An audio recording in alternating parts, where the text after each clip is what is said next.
मी जर मेलो तर मग करा तुम्हाला काय करायचं आहे ते. मनोज जरांगे पाटील यांच्या एका वाक्याने 29 ऑगस्टच्या आंदोलनापूर्वीच महाराष्ट्राच्या राजकारणात आणि मराठा समाजात खळबळ उडाली आहे. मराठा आरक्षणाच्या मागणीसाठी पुन्हा एकदा निर्णायक लढ्याची तयारी सुरू झाली आहे. पण यावेळी फक्त आंदोलनाची घोषणा नाही तर आंदोलनाच्या प्रत्येक गोष्टीचं नियोजन सुरू झालेलं आहे. कुठून किती लोक येणार, पाण्याची व्यवस्था कोण करणार, अन्न कोण पोहोचणार, वैद्यकीय टीम कुठे असणार, प्रत्येक गावातून स्वयंसेवक कोण देणार आणि सर्वात महत्त्वाचं 29 ऑगस्ट आंदोलन खरंच निर्णायक ठरणार का? मनोज जरांगे पाटील यांनी घेतलेल्या एका महत्त्वाच्या बैठकीत केलेल्या वक्तव्यामुळे आता या सर्व प्रश्नांची चर्चा सुरू झालेली आहे. आजच्या व्हिडिओमध्ये आपण जाणून घेणार आहोत की 29 ऑगस्टच्या आंदोलनाची तयारी नेमकी कुठपर्यंत पोहोचली आहे आणि जरांगे पाटील नेमकं काय म्हणाले, त्यांच्या भावनिक वक्तव्याचा अर्थ काय आणि या आंदोलनाकडे संपूर्ण महाराष्ट्राचे लक्ष का लागलेलं आहे. व्हिडिओ शेवटपर्यंत नक्की पहा. मराठा आरक्षणाचा प्रश्न गेल्या अनेक वर्षापासून महाराष्ट्राच्या राजकारणात केंद्रस्थानी आहे. या प्रश्नावर अनेक आंदोलनं झाली, उपोषणं झाली, मोर्चेसुद्धा निघाले, बैठका झाल्या, सरकारसोबत चर्चा झाल्या, पण तरीही मराठा आरक्षणाचा प्रश्न पूर्णपणे सुटलेला नाही. आता पुन्हा एकदा 29 ऑगस्टची तारीख समोर आलेली आहे. आंतरवाली सराटी येथे होणाऱ्या आंदोलनासाठी मराठा समाजाची तयारी सुरू केलेली आहे आणि याच पार्श्वभूमीवर मनोज जरांगे पाटील यांनी जालना जिल्ह्यात समाज बांधवांसोबत महत्त्वाची बैठक घेतली. या बैठकीत गोदाकाठच्या 123 गावातील प्रतिनिधी आणि समाज बांधव मोठ्या संख्येने उपस्थित होते. बैठकीचा मुख्य विषय होता 29 ऑगस्टच्या आंदोलनाचं नियोजन. मात्र बैठकीत फक्त आंदोलनाची चर्चा झाली नाही तर आंदोलन किती मोठं असू शकतं, किती काळ चालू शकतं आणि त्यासाठी कोणत्या प्रकारची तयारी आवश्यक आहे याबाबत हे मार्गदर्शन करण्यात आलेलं आहे. मनोज जरांगे पाटील यांनी आंदोलन केवळ काही लोकांच्या जोरावर चालणार नाही तर प्रत्येक गाव आणि प्रत्येक कुटुंबाने जबाबदारी स्वीकारली पाहिजे असा संदेश दिला. त्यांनी समाज बांधवांना आव्हान करताना प्रत्येक घरातून स्वयंसेवक देण्याची गरज व्यक्त केलेली आहे. कारण मोठ्या प्रमाणात नागरिक आंदोलनस्थळी आले तर व्यवस्था हा सर्वात मोठा प्रश्न ठरू शकतो. हजारो लोक, कदाचित त्याहून अधिक लोक आंतरवली सराटीमध्ये दाखल झाले तर अन्न, पाणी, आरोग्य आणि स्वच्छता यांची व्यवस्था करणं मोठं आव्हान ठरणार आहे. म्हणूनच जरांगे पाटील यांनी आधीपासूनच तयारी करण्याचं आव्हान केलेलं आहे. बैठकीत त्यांनी अत्यंत स्पष्ट शब्दात सांगितलं की प्रत्येक घरातून एक स्वयंसेवक असावा. आंदोलनास्थळी सकाळ संध्याकाळ अन्नाची व्यवस्था झाली पाहिजे, पिण्याचं पाणी उपलब्ध झालं पाहिजे, टँकरची जबाबदारी कोण घेणार हे आधीच ठरलं पाहिजे आणि जर आंदोलन लांबलं तर नागरिकांना कोणतीही अडचण येऊ नये हा मुद्दा महत्त्वाचा आहे. कारण आंदोलन किती मोठं होईल याचा अंदाज पाहणं कठीण आहे. महाराष्ट्राच्या विविध भागातून समाज बांधव आंतरवली सराटीकडे येण्याची शक्यता व्यक्त केली जात आहे. त्यामुळे प्रशासनासमोर हे मोठं आव्हान उभं राहू शकतं. मनोज जरांगे पाटील यांच्या म्हणण्यानुसार मराठवाड्यासह पश्चिम महाराष्ट्रातून मोठ्या संख्येने समाज बांधव आंदोलनासाठी येऊ शकतात. याचा अर्थ एकच, 29 ऑगस्ट आंदोलन केवळ एका गावापुरतं किंवा एका जिल्ह्यापुरतं मर्यादित राहणार नाही. त्याचा प्रभाव राज्याच्या राजकारणावरही पडण्याची शक्यता आहे. म्हणूनच प्रशासनापासून ते राजकीय पक्षापर्यंत आणि सामान्य नागरिकापासून मराठा समाजापर्यंत सगळ्यांचं लक्ष आता आंतरवाली सराटीकडे लागलेलं आहे. मोठ्या संख्येने नागरिक आंदोलनस्थळी आले तर आरोग्याचा प्रश्न अत्यंत महत्त्वाचा ठरतो. उन्हाचा त्रास, डिहायड्रेशन, थकवा, वृद्ध नागरिक, महिला, लहान मुलं आणि दीर्घकाळ चालणारं आंदोलन असेल तर आरोग्याच्या अनेक समस्या निर्माण होऊ शकतात. म्हणूनच जरांगे पाटील यांनी आंदोलनस्थळी डॉक्टरांची स्वतंत्र टीम तैनात करण्यावर भर दिलेला आहे.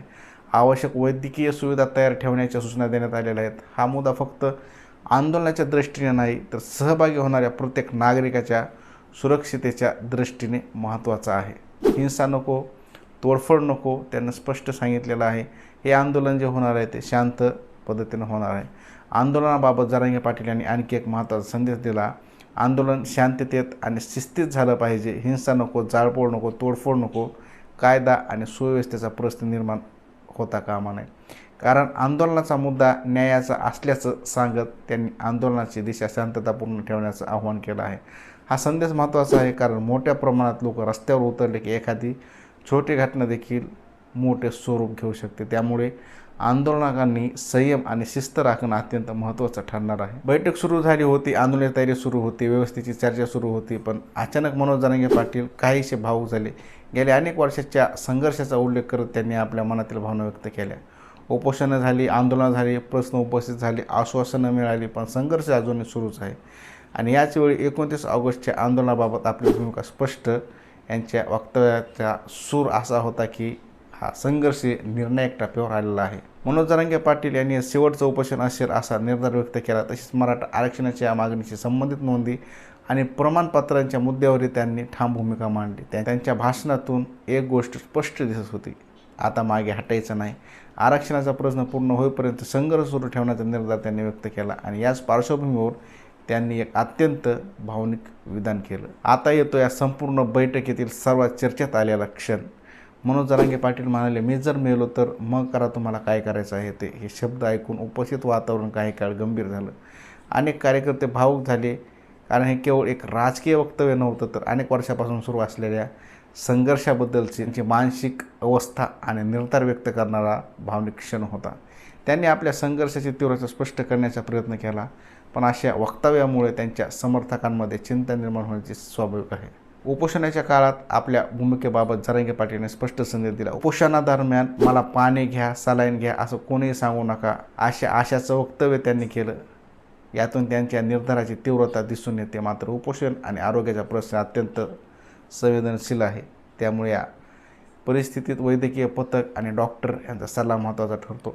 आंदोलन कितीही मोठं असलं तरी सहभागी व्यक्तींच्या आरोग्याची काळजी घेणं तितकंच आवश्यक असतं. मनोज जरांगे पाटील यांनी 58 लाख नोंदीच्या प्रमाणपत्राचा मुद्दाही पुन्हा उपस्थित केला. त्यांच्या भूमिकेनुसार या नोंदीचा मुद्दा आंदोलनाच्या मागण्यांमध्ये महत्त्वाचा आहे. ते म्हणाले, यावेळी हा मुद्दा घेऊनच पुढे जायचा आहे. म्हणजेच 29 ऑगस्ट आंदोलन केवळ प्रतिकात्मक आंदोलन न ठेवता ठोस मागण्यांचा दबाव निर्माण करण्याचा प्रयत्न असल्याचा त्यांच्या वक्तव्यामुळे दिसून आलेला आहे. 29 ऑगस्टला नेमकं काय होणार हा प्रश्न केवळ मराठा समाजासाठी महत्त्वाचा नाही, तर महाराष्ट्र सरकारसाठी मोठं आव्हान असणार आहे. कारण मोठ्या संख्येने नागरिक आंतरवली सराटीमध्ये आले तर प्रशासनाला वाहतूक, सुरक्षा, पाणी, आरोग्य, स्वच्छता आणि कायदा सुव्यवस्था या सर्व बाबींचे नियोजन करावं लागणार आहे. आंदोलन शांततेत पार पडलं तर एक चित्र असेल, पण परिस्थिती बिघडली तर त्याचे परिणाम राजकीय आणि सामाजिक पातळीवर मोठे होऊ शकतात. सध्या महाराष्ट्राच्या राजकारणात अनेक प्रश्न आहेत, पण मराठा आरक्षणाचा प्रश्न हा भावनिक आणि सामाजिकदृष्ट्या अत्यंत संवेदनशील विषय आहे. त्यामुळे 29 ऑगस्टचा दिवस महत्त्वाचा ठरण्याची दाट शक्यता आहे. आंतरवादी सराटीमध्ये किती लोक जमा होतात, सरकारची भूमिका काय असते आणि मनोज जरांगे पाटील पुढची दिशा काय देतात, आणि सर्वात महत्त्वाचं सरकार आणि आंदोलक यांच्यापुढे संवाद काय होतो, या सर्व प्रश्नांचे उत्तर 29 ऑगस्टच्या घडामोडीमध्ये आपल्याला मिळू शकतात.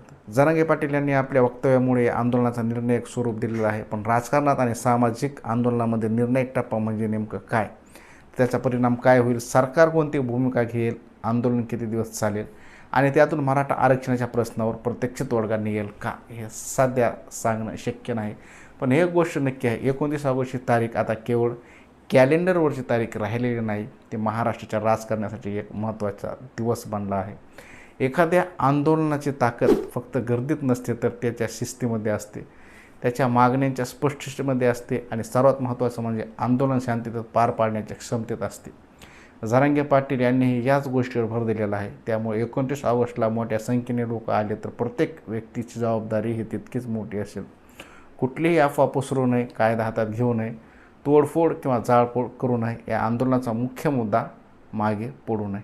29 ऑगस्टपूर्वी आणखी कोणत्या बैठका होणार, किती गावामध्ये लोक सहभागी होणार आणि व्यवस्थापनाची अंतिम रूपरेषा काय असेल, सरकारकडून काही हालचाल होते का, आणि जर आंदोलन दीर्घकाळ चाललं तर पुढची रणनीती काय असेल, हे सर्व प्रश्न सध्या अनउत्तरितच आहेत. मात्र समाज बांधवांना आतापासून तयारीला लागल्याचं आव्हान करण्यात आलेलं आहे.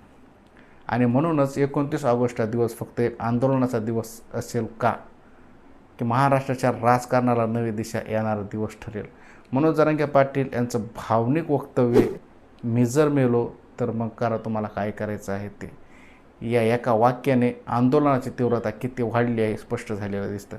पण आता खरी परीक्षा आहे, आंदोलन किती मोठं होतं, आंदोलन किती शांततेत होतं आणि सरकारची भूमिका काय असते, मराठा आरक्षणाच्या प्रश्नावर पुढचा निर्णय कोणता घेतला जातो, असे एक नाही तर अनेक प्रश्न उपस्थित झालेले आहेत. तर मित्रांनो, 29 ऑगस्टच्या आंदोलनापूर्वी मनोज जरांगे पाटील यांनी केलेल्या या वक्तव्यामुळे आता संपूर्ण महाराष्ट्राचं लक्ष आंतरवली सराटीकडे लागलेलं आहे. या आंदोलनाचा पुढचा टप्पा काय असेल, सरकारची भूमिका काय घेणार आणि मराठा आरक्षणाच्या प्रश्नावर पुढे काय घडणार, याचे प्रत्येक अपडेट आपण तुमच्यापर्यंत पोहोचवणार आहोत. त्यामुळे चॅनलवर नवीन आला असेल तर आताच आपल्या चॅनलला सबस्क्राईब करायला विसरू नका आणि तुमचं मत कमेंटमध्ये नक्कीच सांगा. 29 ऑगस्ट आंदोलन निर्णायक ठरेल का, आणि अशाच महत्त्वाच्या मराठी बातम्यांसाठी किंवा अपडेटसाठी रास्तक मराठी चॅनलला सबस्क्राईब करायला विसरू नका, बेल आयकॉन दाबायला विसरू नका.